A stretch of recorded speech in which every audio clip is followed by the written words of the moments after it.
Halo, assalamualaikum warahmatullahi wabarakatuh. Jumpa kembali dengan Banyuwangi Official. Dan kita mau nonton lagi video yang masih viral tentang pembunuhan Vina Cirebon.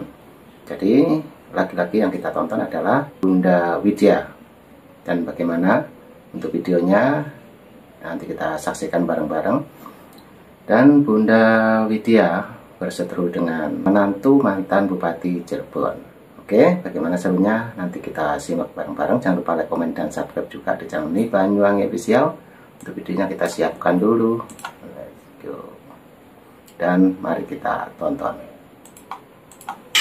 Akan dikenakan pasal berlapis berencananya dan mengklarifikasi kebohongannya. Itu sudah 2 pasal. Iya ta, itu asal Putri tahu kemana.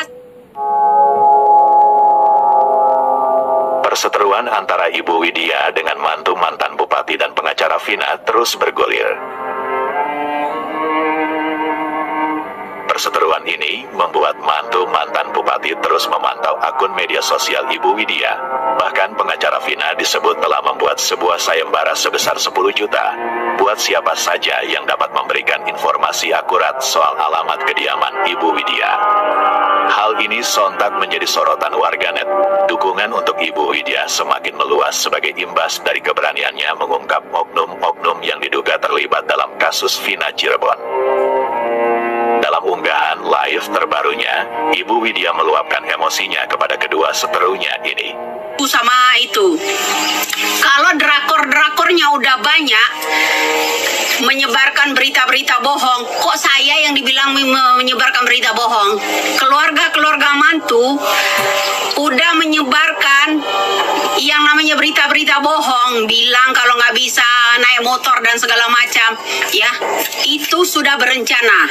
Artinya kalau suatu saat kasus ini terbuka, ya ada indikasi berencana, ya ta, akan dikenakan pasal berlapis berencananya dan mengklarifikasi kebohongannya. Itu sudah 2 pasal. Ya ta, itu asal Putri tahu kemana saja Putri selama ini delahun, ya Anda menangani kasus ini tak pernah kelar-kelarnya, malah ngintip-ngintip ke akun saya, mencari tahu, tapi gengsi nyumbat jadinya hidungku sebelah. Ya gitu ya. Hiburan dulu bro ya. Kita yang hiburan masih selengean aja, mereka udah puntang-panting bikin sayembara untuk nangkap Widya. Keren amat. Jenderal Luhut Binsar Panjaitan aja nggak ngadain sayembara, saya buka proyeknya. Iya enggak? Ayo. Iya, dia bikin sayembara kan? Ya harusnya tanda tanya dong. Kenapa dia bikin sayembara? Karena saya membuka awal jalan untuk penyidikan ulang. Ya kan? Kenapa dia bikin sayembara? Takut. Ya. Takut ya, pengacara kok takut sama pernyataan-pernyataan saya? Nih, saya kasih tahu ya, buat Putri, buat mantu, kalau suatu saat yang namanya kasus ini terbuka, ya, itu saya curiga juga dengan pernyataan-pernyataan drakor-drakor itu. Seharusnya Kapolri jangan berpangku tangan, Deddy Mulyadi juga jangan berpangku tangan.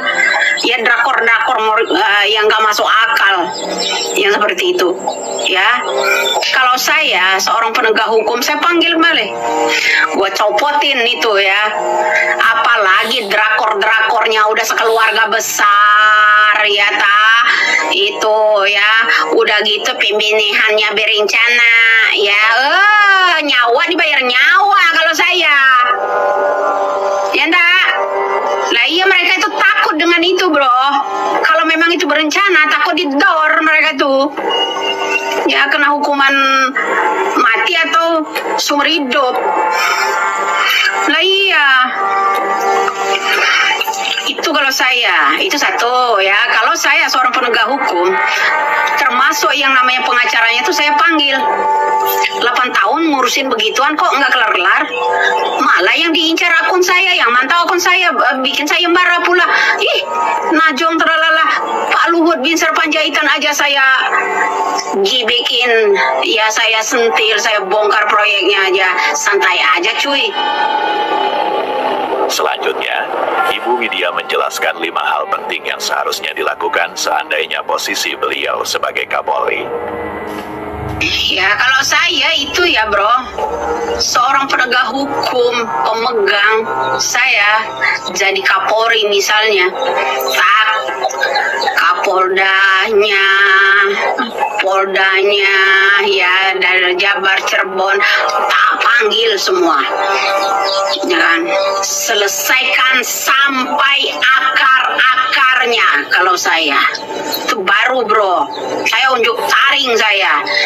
Ya, jangan diem aja cengar-cengir ya. Kalau saya seorang Kapolri, saya panggil semua itu orang-orang, termasuk orang-orang yang klarifikasi, banyak klarifikasi, bilang nggak bisa punya motor tapi punya motor, ya naik kendaraan motor, ya apalagi yang orang-orang mengancam ya, yang memantau pakai pengacara, saya panggil. Kenapa Anda khawatir dengan orang itu? Apa yang membuat Anda punya khawatir dengan pernyataan seorang Nyai Widya itu? Itu kalau saya Kapolri, itu satu.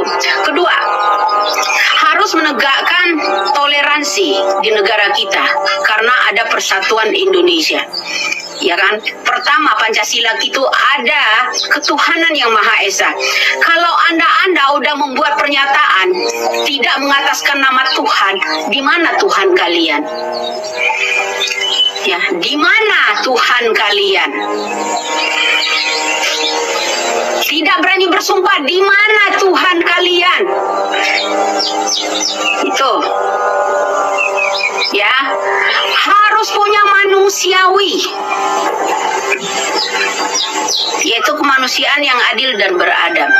Itu mimpi kedua saya, penegak hukum dengan cemerlang.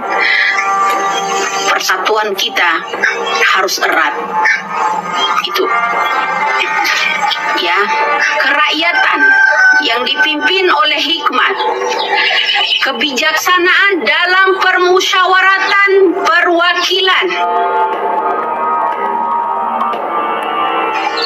Kamu kalau benar seorang pemimpin, jadikanlah orang yang bermusyawarah kepada masyarakat. Jangan main tindakan sendiri.